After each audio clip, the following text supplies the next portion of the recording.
Olá, pessoal, tudo bom com vocês? Estamos aqui para mais um estudo de célula na série Vida Cristã, gente.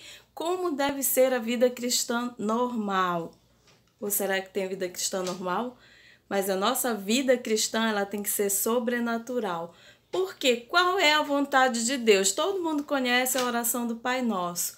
Pai Nosso que estás nos céus, até chegar aquele trecho que diz: venha o teu reino, assim na terra como no céu. Então, essa é a vontade de Deus. O reino dele estabelecido aqui na terra, assim como ele é no céu, com toda a glória, com todo o poder, com toda a santidade, com toda a presença de Deus completa. É o reino dele estabelecido aqui na terra.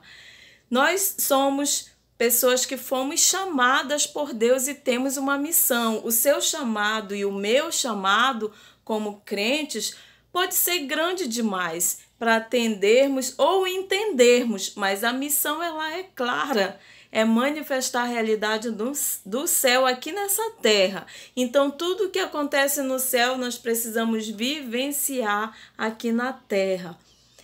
Não devemos ser apenas pessoas que acreditam nas coisas certas sobre Deus, mas pessoas que colocam a vontade de Deus em prática. E qual é a vontade de Deus? A vontade de Deus é que nós estejamos operando nessa terra milagres, maravilhas, prodígios, termos uma vida em santidade, operarmos no poder do Espírito Santo, porque a palavra do Senhor diz que o Espírito dele está sobre nós, ele nos selou com o seu Espírito, ele fala que nós faremos coisas maiores do que aquelas que ele fez. As ações de cura, de libertação, de restauração fazem muito mais do que resolver problema imediato de alguém, elas são a manifestação do poder de Deus na nossa vida. E o que é renovar a nossa mente? É ver a realidade a partir da perspectiva de Deus. É o que fala em Romanos 12, versículo 1 e 2.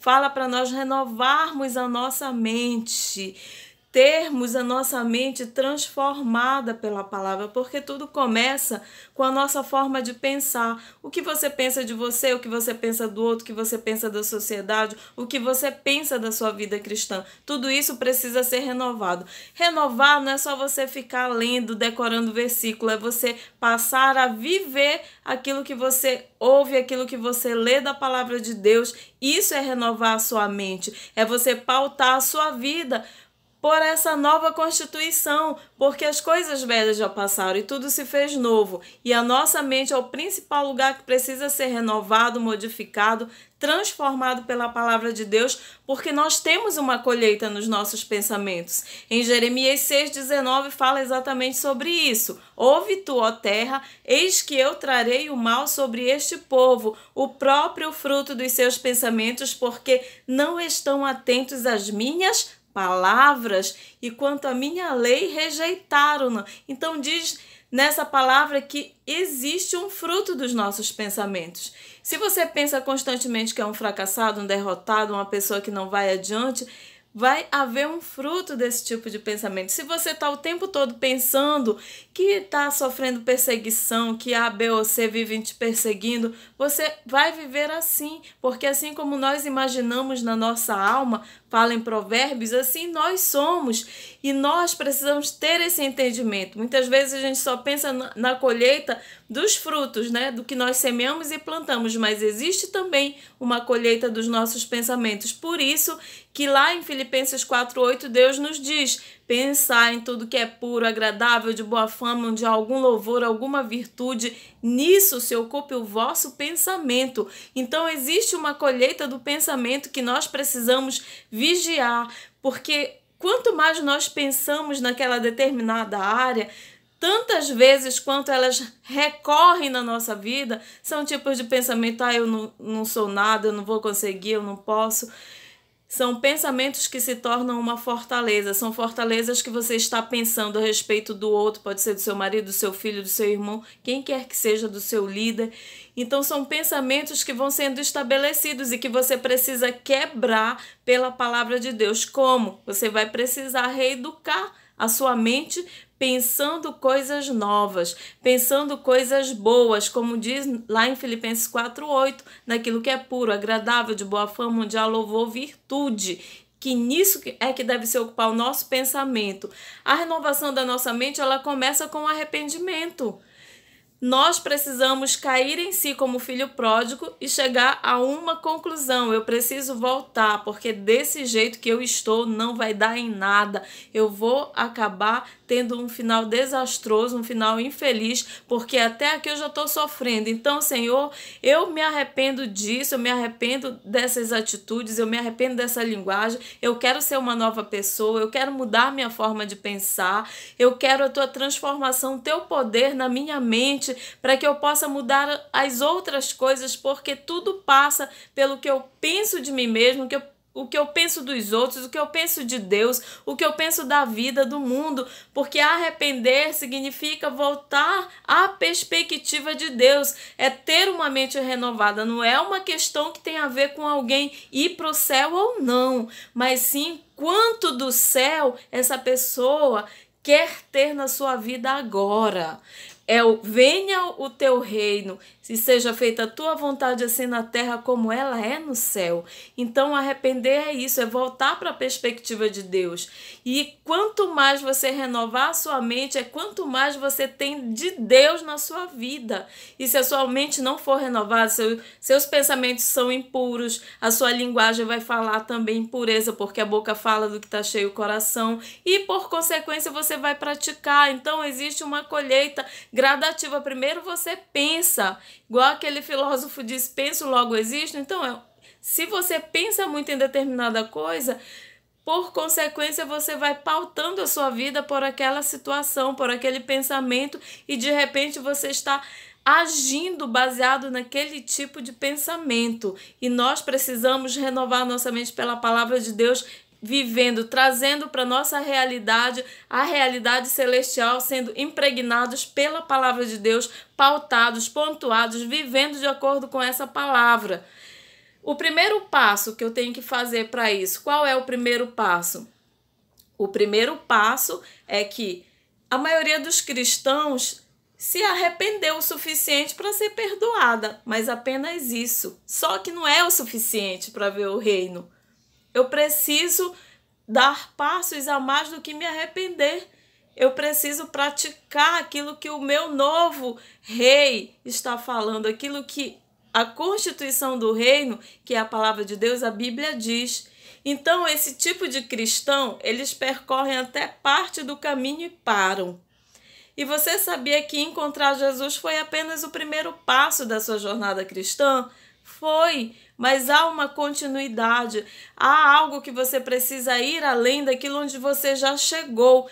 Em todos os lugares são assim. Quando você era criança, você foi para a alfabetização, depois primeira série, sucessivamente, ensino médio, até você chegar numa graduação, uma pós-graduação, PhD, um doutorado, mestrado, doutorado, enfim. Existe algo que é progressivo, e na nossa caminhada com Deus também é algo progressivo. Nós vamos crescendo de fé em fé. A Bíblia fala que basta cada dia o seu mal, então nós precisamos crescer. E nós vamos ver aqui como foi todo esse processo na vida de Saulo, que é Paulo, que escreveu as epístolas, as cartas paulinas. Então, o primeiro passo, que é esse primeiro ponto que você está vendo na tela, foi a conversão, foi a porta de entrada. Então, a nossa conversão, o dia que nós aceitamos Jesus, foi a porta de entrada para o reino. Você entrou pela porta da salvação, você entrou pelos atos, pela presença do Senhor, e você foi ali salvo, porque você se arrependeu dos seus pecados e declarou: Jesus, eu quero você na minha vida, o Senhor é o meu Salvador e o meu libertador. Mas o que aconteceu com Saulo, depois que ele teve um encontro com Deus? Isso está lá em Atos capítulo 9, que eu não vou ler agora, você verifica posteriormente na sua Bíblia. Paulo, ele viu uma forte luz e ele ouviu uma voz que dizia para ele: Saulo, Saulo, por que me persegue? Ele perguntou quem era, e à medida que ele viu essa luz, ele ficou cego naquele momento. E aí Deus falou para ele se levantar e procurar alguém que ele estava indicando, e ele foi e fez isso. Ou seja, a porta foi a conversão, mas ele se levantou dali inteiramente novo e ele começou a fazer coisas novas, porque antes ele era um perseguidor do evangelho e ele começou a fazer coisas novas e a ter experiências novas. Ele começou a caminhar nessa nova vida, porque se ele continuasse só com aquele primeiro momento onde ele teve aquela visão e não fizesse mais nada, ele ia continuar cego. Mas o que aconteceu foi que houve uma progressão, houve experiências além da entrada. E essa dimensão de milagres foi o que ele passou a experimentar. Ele teve uma parceria com o sobrenatural. E é essa parte que muitos de nós ainda não temos e precisamos ativar o sobrenatural de Deus para a nossa vida, porque Deus é sobrenatural. Nós somos sobrenaturais porque somos feitos à imagem e à semelhança de Deus. O Espírito do vivo Deus habita em nós. Nós somos seres sobrenaturais e nós precisamos manifestar a identidade, as características, o poder do nosso Pai Todo-Poderoso, que é sobrenatural. E vivenciar esse poder do reino, esse poder do evangelho na nossa vida, porque Jesus nos disse que nós faríamos coisas maiores do que todas aquelas que ele fez. O evangelho de Paulo, ele foi apresentado na totalidade, com poder. Ele ministrava a palavra de Deus, mas lá ele diz que não era só isso, não era só uma eloquência, que o evangelho dele ele não estava pautado em jargões, em frases de efeito, em palavras emocionais, em psicologia, em tantas outras ciências que hoje nós temos disponíveis, que não é ruim fazer e falar tudo isso, mas não é só isso. Nós precisamos viver do poder de Deus que cura, que sara, que liberta, onde estamos vendo literalmente aqueles mesmos milagres que Jesus fez. Nós precisamos ver esse milagre e o mundo crerá que o Senhor é Deus. Muitos crentes pensam que os milagres e o poder são para pessoas especiais, até porque os líderes de hoje, eles se colocam como muito ultra super especiais, padrões inatingíveis que muitas vezes as pessoas não sequer têm coragem de se aproximar desses líderes. E muitas vezes eles próprios criam uma esfera, uma redoma, uma barreira de proteção que dificulta. É como se eles fossem tão santos e que vivessem naquele monastério em volta deles, que não conseguem deixar as pessoas se aproximarem. Mas Jesus viveu em confronto e conflito com o mundo que o cercava, porque o reino vai contra a lógica carnal. E nós precisamos viver o reino de Deus, nós precisamos viver as mesmas experiências dos grandes avivamentos, nós precisamos viver as mesmas experiências que Filipe teve quando ele ouviu a voz do Senhor, dizendo a ele, vai, fala aquele eunuco, aquele etíope, e ele correu e foi, falou de Jesus, e ele proclamou o evangelho. O etíope se converteu, foi batizado e ele foi arrebatado em seguida daquele lugar para algo ainda maior do que Deus estava fazendo na vida dele. E é isso que Deus quer fazer hoje. Deus não mudou. Nós é que estamos modificando o evangelho, nós é que estamos limitando o evangelho e o poder de Deus, porque Paulo disse que o evangelho é o poder de Deus para a salvação de todo aquele que nele crê. E é esse evangelho que precisa ser pregado, o evangelho do reino. Não é o evangelho da placa de igreja, não é o evangelho do pastor, do bispo, do apóstolo fulano, ciclano ou beltrano, mas é o evangelho do reino de Deus. Esse evangelho é que precisa ser pregado. A vida cristã normal, gente, significa milagres, intervenção espiritual, revelação, significa paz, alegria e amor no Espírito Santo, é uma sensação de bem-estar, de propósito. Isso é a vida cristã normal. A vida cristã normal não é essa que nós estamos vivendo, porque Deus não nos chamou para sermos apenas bons cidadãos. Deus nos chamou para manifestarmos a glória dele aqui na terra. A palavra dele diz que toda a terra se encherá da glória de Deus. E nós necessitamos redefinir o nosso cristianismo, não como normal, porque ele precisa se alinhar com a ideia de Deus de normal. E normal para Deus é viver o sobrenatural, é ver pernas sendo regeneradas, é ver nariz sendo reconstituído, é ver o milagre acontecer. Então, nós não podemos nos acostumar com essa definição atual que nós temos de uma vida espiritual rasa, de uma vida espiritual desprovida de unção, de poder. Nós não podemos nos acostumar com base nas nossas experiências ou na falta delas. Nós precisamos cavar mais fundo, beber muito mais, desejar muito, muito mais do poder de Deus na nossa vida. Nós precisamos ser esse agente de libertação na nossa própria vida, na nossa casa, e não ficar esperando por liderança, por títulos de homens, porque nós precisamos ser filhos que buscam, que têm a revelação do Pai. Jesus disse que o Pai era revelado por intermédio dele. Os discípulos ficavam ali perguntando: mostra-nos o Pai. Então, quem conhece a Jesus conhece o Pai. E nós precisamos desse poder de Deus para manifestar. E eu quero finalizar resumindo, dizendo que a vida cristã normal é você viver milagres, intervenção espiritual e revelação. Não é uma vida simples, não é uma vida monótona, mas é uma vida onde você cumpre o propósito, seja na fila do banco, seja dentro do ônibus, seja no seu trabalho, na sua faculdade, seja em qualquer lugar, de você ter essa ousadia, porque os apóstolos, lá em Atos, fala que quando eles estavam sendo perseguidos, aí é que eles oravam pedindo ousadia. O apóstolo Paulo, certa vez, um profeta disse: o cinto que eu estou segurando, ele envolveu esse cinto, amarrou assim, vai ser preso e amarrado o dono desse cinto, que era o apóstolo Paulo, se ele for para Jerusalém. Sabe o que ele fez? Ele não fugiu, ele foi, porque ele queria cumprir o propósito de Deus para a vida dele. E muitas vezes nós, como igreja, estamos orando para Deus nos dar livramento e estamos esquecendo de orar para Deus nos dar ousadia, para nós anunciarmos o evangelho, ainda que seja algo arriscado. Lógico que Deus é um Deus que nos dá a prudência de todas as coisas, mas se ele deu o aval, se ele disse vai, nós não podemos ficar com medo, porque o reino de Deus ele é tomado com esforço e nós precisamos ser esse povo que verdadeiramente toma o reino com esforço. Então eu quero te dizer como está a tua vida cristã. Ela está normal? Não é para ser normal, é para ser sobrenatural, para ser cheia de milagres, de intervenção espiritual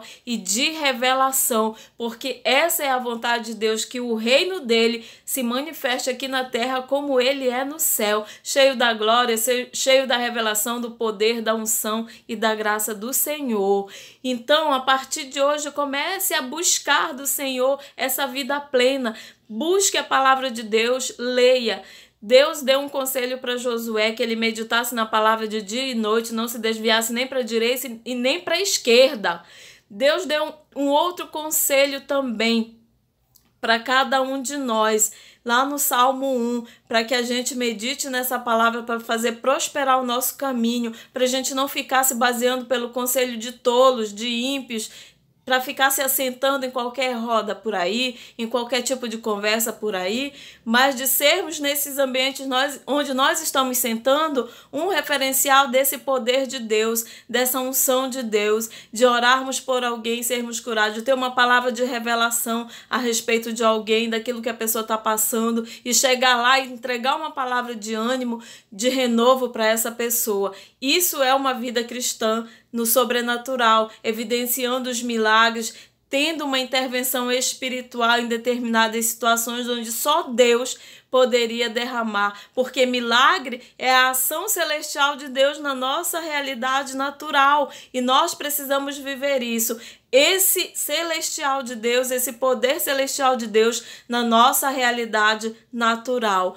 Termos a revelação da palavra e não ficarmos dependendo de cultos, de discursos, de tantas outras coisas, mas de nós termos, porque quando você for para a igreja cultuar ao Senhor, porque a Bíblia também fala, não abandonando a congregação, como é costume de muitos, lá em Hebreus diz isso, nós já vamos ter a testificação daquilo que Deus nos falou lá no nosso quarto, lá na nossa casa, no nosso secreto. E nós precisamos desenvolver uma vida de oração diária, uma vida de jejum, de busca intensa do Senhor. Então a minha oração é para que você seja completamente tomado pelo poder do Espírito Santo de Deus, que ele venha sobre a sua vida, assim como foi em Atos 1:8, onde o Senhor disse que nós receberíamos poder ao descer sobre nós o Espírito Santo, que esse poder sobrenatural do Senhor desça agora sobre a tua vida, te enchendo da presença dele, da glória dele, para que você possa operar os milagres, fazer intervenções espirituais e ter a revelação do Senhor, do Espírito Santo de Deus nessa terra, tanto para a sua vida como para a vida de todo aquele que estiver à tua volta. Que o Senhor te abençoe poderosamente e que ele tenha trazido uma nova revelação para a tua vida por meio desse estudo. Shalom!